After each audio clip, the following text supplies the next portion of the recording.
नमस्कार दोस्तों, the teaching दर्शन में आप लोगों का स्वागत है। आज की तारीख 14 मार्च 2026। देखते हैं आज का करंट अफेयर्स, जिसके प्रमुख हेडलाइन है। लेकिन इससे पहले इसमें जो क्वेश्चन है 4 ठो बहुत इम्पोर्टेंट है, मतलब वो क्वेश्चन परीक्षा में आएगा ही आएगा, इसीलिए शुरू से लेकर अंत तक देखना ना भूलिए। नरेंद्र मोदी ने असम में 24,000 करोड़ रुपये से अधिक की परियोजना का शुभारंभ किया और प्रधानमंत्री किसान सम्मान निधि की 22वीं किस्त भी जारी की। लोकसभा ने वर्ष 2025-26 के लिए पूरक अनुदानों की मंजूरी दी। भारत में ईरान के राजदूत ने उम्मीद जताई कि भारतीय जहाज़ों को जल्द ही स्ट्रेट्स ऑफ हार्मुज से सुरक्षित मार्ग मिलेगा। बीएसई सेंसेक्स में लगातार तीसरे दिन गिरावट दर्ज की गई और लगभग 2% की गिरावट हुई है। फिच रेटिंग ने भारत की जीडीपी वृद्धि दर के अनुमान को बढ़ाकर लगभग 7.5% कर दिया। आंध्र प्रदेश के मुख्यमंत्री ने राज्य का पहला आदिवासी बाजरा मेनू अड़ोकी कोनी का लॉन्च किया। Morarji Desai international institute of yoga नई दिल्ली में योगा महोत्सव 2026 का आयोजन करेगा। शैलेश कुमार ने विश्व पैरा एथलेटिक्स ग्रांड प्रिक्स में स्वर्ण पदक जीता। कोलंबो में 5 दिनों का भारतीय फिल्म महोत्सव बॉलीवुड फिल्म 83 फिल्मों के प्रदर्शन के साथ शुरू हुआ। अमेजॉन एलेक्स और एलेक्स प्लस में नया पर्सनैलिटी फीचर पेश किया। छत्तीसगढ़ मंत्रिमंडल में धर्म के स्वतंत्रता विधेयक 2026 के मसौदे को मंजूरी दी और प्लेक्सिटी एआई ने पर्सनल कंप्यूटर नामक एआई संचालित सहायक लॉन्च किया। पहला क्वेश्चन है, असम में 24,000 करोड़ रुपये से अधिक की परियोजना शुभारंभ किसने किया? तो इसका शुभारंभ जो किया है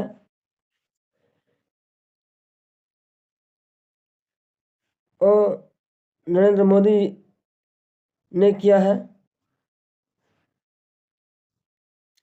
नरेंद्र मोदी ने असम में 24,000 करोड़ रुपया से अधिक की कई विकास परियोजनाएं का उद्घाटन किया है। इसके साथ ही उन्होंने देश के 9 करोड़ से अधिक किसानों को प्रधानमंत्री किसान सम्मान निधि योजना के तहत 22वीं किस्त भी जारी की। इस योजना के तहत किसानों को सालाना 6,000 रुपया 3 किस्तों में दिया जाता है। वहाँ के जो विकास, असम में विकास हो और चिकन नेक जो वो साइट है वो कटे नहीं, इसके लिए वहाँ बांग्लादेश पर दबाव बनाने के लिए रोड का, इंफ्रास्ट्रक्चर का, हर कुछ का वहाँ विकास कर रहा है। इसी के तहत 24,000 करोड़ रुपये दिए गए हैं। इसका सही आंसर हो जाएगा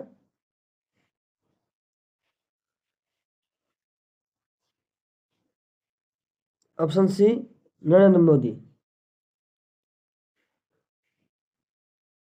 अगला क्वेश्चन है 2 नंबर,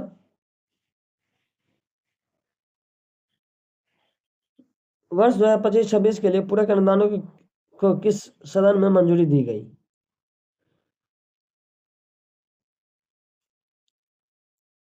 तो ये लोकसभा सदन में मंजूरी दी गई है। लोकसभा ने वित्त वर्ष 2025-26 के लिए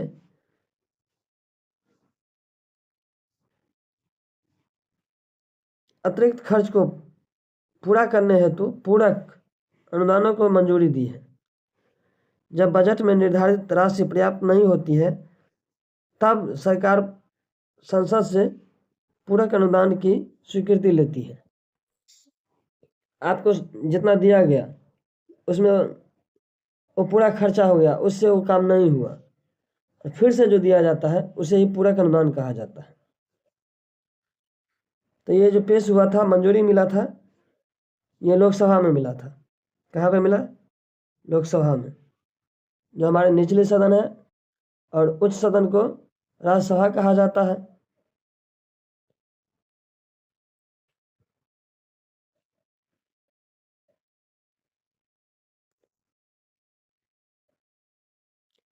तीसरा नंबर क्वेश्चन है,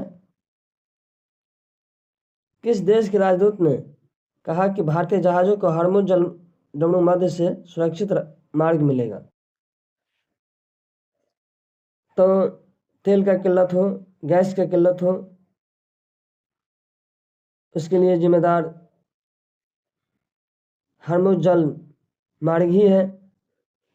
और वहाँ पे हमारे प्रधानमंत्री जी ने ईरान के राष्ट्रपति से बात किए हैं। तो भारत में रह रहे ईरानी दूतावास से समाचार मिला है कि उन्होंने जल्द ही हरमुज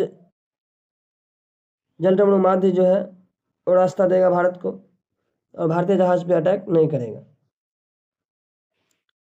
तो ये किसने दिया है? तो ये ईरान के राजदूत ने कहा है।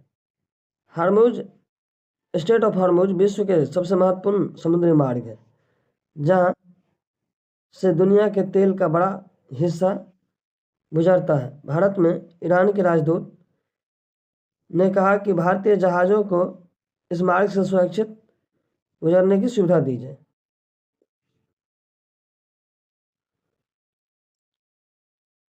सेंसेक्स लगातार तीसरे दिन गिरावट रहा, और हाल ही में किस शेयर बाजार सूचकांक में लगातार तीसरे दिन गिरावट दर्ज की गई?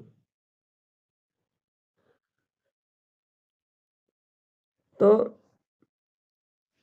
गिरावट जो दर्ज की गई है, बेस सेंसेक्स भारत के एक प्रमुख शेयर बाजार सूचकांक है।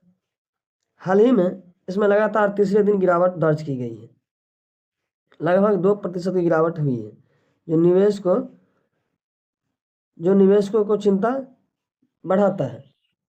स्वाभाविक बात है, क्रूड ऑयल, सोना चांदी सब गिर रहा है, क्योंकि विश्व में लड़ाई छिड़ा हुआ है, सब अपना अपना पैसा निकालने पर लगा हुआ है। इससे जो लॉन्ग टर्म निवेशक हैं उसको टेंशन है, और इससे रेट गिर रहा है, तो इसी के लेकर चिंता बना हुआ है निवेशकों को। तो इसका सही आंसर हो जाएगा ऑप्शन बी,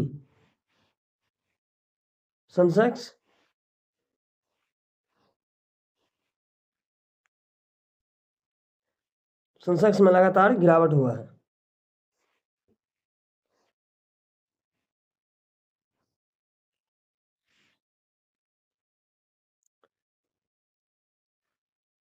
अगला क्वेश्चन है, फिच रेटिंग ने भारत की जीडीपी वृद्धि का अनुमान बढ़ाया है। तो फर्स्ट में है, फिच रेटिंग ने भारत की जीडीपी वृद्धि का अनुमान बढ़ाकर कितना प्रतिशत किया है? तो इसका सही आंसर हो जाएगा, पहले ये जानते हैं, फिच रेटिंग ने भारत की आर्थिक वृद्धि दर को अनुमान बढ़ाकर लगभग 7.5% कर दिया है।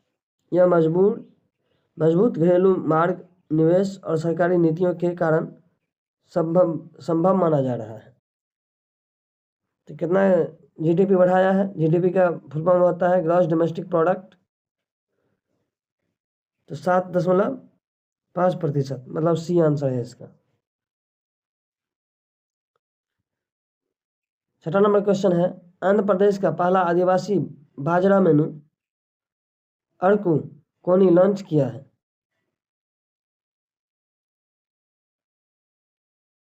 तो अरका कोनी क्या है? प्रश्न है कि छठा नंबर का है कि अरका कोनी क्या है। तो सबसे पहले आदिवासी का जो है सो बाजरा का मेनू है, उसमें अरका केनू एक डिश है जो मोटे अनाज से बनता है? बाजरा से, खासकर बाजरा से।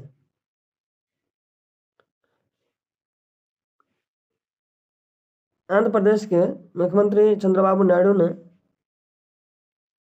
राज्य का पहला आदिवासी बाजरा मेनू ओड़की कोनू लॉन्च किया है। इसका उद्देश्य पारंपरिक आदिवासी भोजन को और मोटे अनाज को बढ़ावा देना।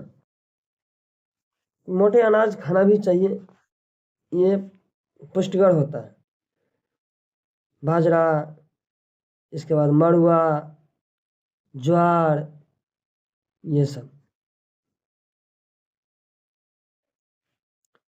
इसका सही आंसर हो जाएगा आदिवासी बाजरा मेनू, ऑप्शन बी।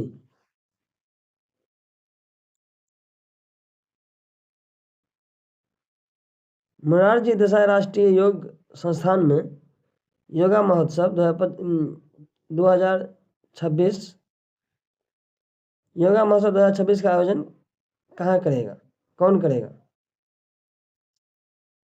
तो ऑप्शन ए है, पहले इससे पहले हम ये देखते हैं ये है क्या। Morarji Desai international institute of yoga नई दिल्ली में योगा महोत्सव 2026 का आयोजन करेगा। यह कार्यक्रम अंतर्राष्ट्रीय योग दिवस के प्रचार प्रसार के लिए किया जाता है। समझ गए? ये कार्यक्रम क्यों किया जाता है? तो अंतर्राष्ट्रीय प्रचार प्रसार के लिए किया जाता है।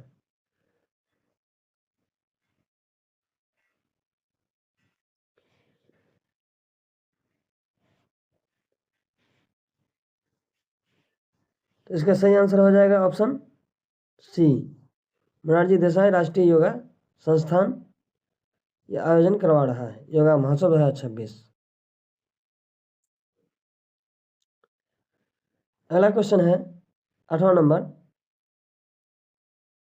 शैलेश कुमार ने विश्व पैरा एथलेटिक्स ग्रैंड प्रिक्स में स्वर्ण पदक जीता है और विश्व पैरा एथलेटिक्स ग्रैंड प्रिक्स में स्वर्ण पदक किसने जीता है? प्रश्न बनाया है। प्रश्न है, शैलेश कुमार भारत के पैरा एथलीट है। क्या है? पैरा एथलेटिक्स है, जिन्होंने विश्व पैरा एथलेटिक्स में ग्रैंड प्रिक्स में स्वर्ण पदक जीतकर देश का नाम रोशन किया है। तो इसका सही आंसर हो जाएगा ऑप्शन बी, शैलेश कुमार ने स्वर्ण पदक जीता है। कोलंबो में भारतीय 9 नंबर क्वेश्चन है, भारतीय फिल्म महोत्सव का आयोजन किस शहर में शुरू हुआ है? तो कोलंबो में 5 दिनों का भारतीय फिल्म महोत्सव आयोजित किया गया है। इसकी शुरुआत बॉलीवुड फिल्म के 83 प्रदर्शन से जुड़े हुए हैं। मतलब बॉलीवुड की जो है 83 फिल्म वो दिखाया जाएगा उसमें 5 दिन में। सोच सकते हैं, बाप रे। तो ये कहाँ होगा?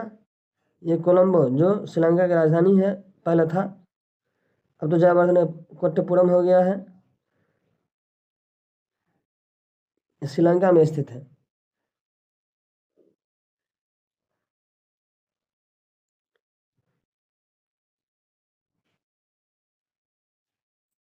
अगला क्वेश्चन है, अमेजन ने एलेक्स प्लस पर नया शीर्ष व्यक्ति पेश किया है। एलेक्स प्लस पर नया शीर्ष व्यक्ति किस कंपनी ने पेश किया है?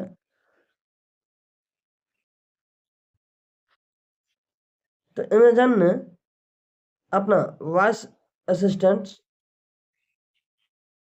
अमेजॉन एलेक्स के लिए एलेक्स प्लस में नया शीर्ष पर्सनैलिटी फीचर जोड़ा है, जिससे यूजर इंटरेक्शन अधिक मज़ेदार और स्मार्ट होगा। तो किसने जोड़ा है? अमेजॉन ने, ऑप्शन बी।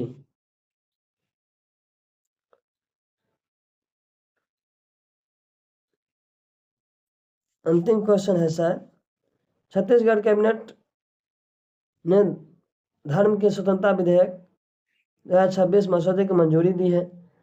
तो अब आपको बताना है कि धर्म की स्वतंत्रता विधेयक 2026 के मसौदे किस राज्य के कैबिनेट ने मंजूरी दी है? छत्तीसगढ़ के कैबिनेट ने धर्म की स्वतंत्रता विधेयक 2026 के मसौदे को मंजूरी दी है। इस कानून के उद्देश्य जबरन या धोखे से होने वाली धर्म परिवर्तन को रोकना है। आप आजकल एक नया शब्द सुन रहे होंगे, लव जिहाद। मतलब मैरिज किया किसी दूसरे हिंदू से मुसलमान में और उसको मुसलमान बना दिया, या मुस्लिम से हिंदू में हिंदू बना दिया। इसी धर्म को रोकने के लिए ये बिल पेश किया गया है छत्तीसगढ़ में, जो कि धर्म के स्वतंत्रता विधेयक 2026 का मसौदा कहा गया है इसे। तो छत्तीसगढ़ के सरकार भजन लाल शर्मा है वहाँ के मुख्यमंत्री।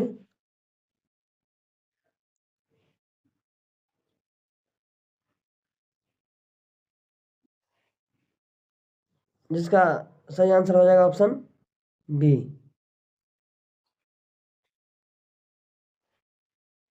नहीं, एक और है, अंतिम है ये। प्रीप्लेक्सिटी ने पर्सनल कंप्यूटर एआई सहायक लॉन्च किया है। तो पर्सनल कंप्यूटर नामक एआई सहायक किस कंपनी ने लॉन्च किया है? ऑप्शन ए है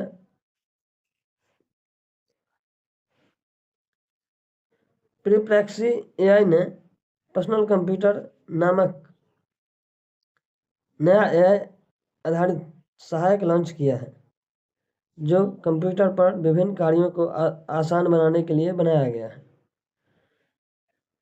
तो इसका सही आंसर हो जाएगा ऑप्शन सी,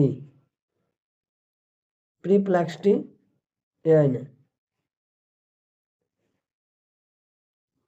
कैसा लगा जरूर बताइएगा, लाइक कीजिए और नया चैनल पर सब्सक्राइब कीजिए। धन्यवाद। आपका दिन शुभ मंगलमय हो।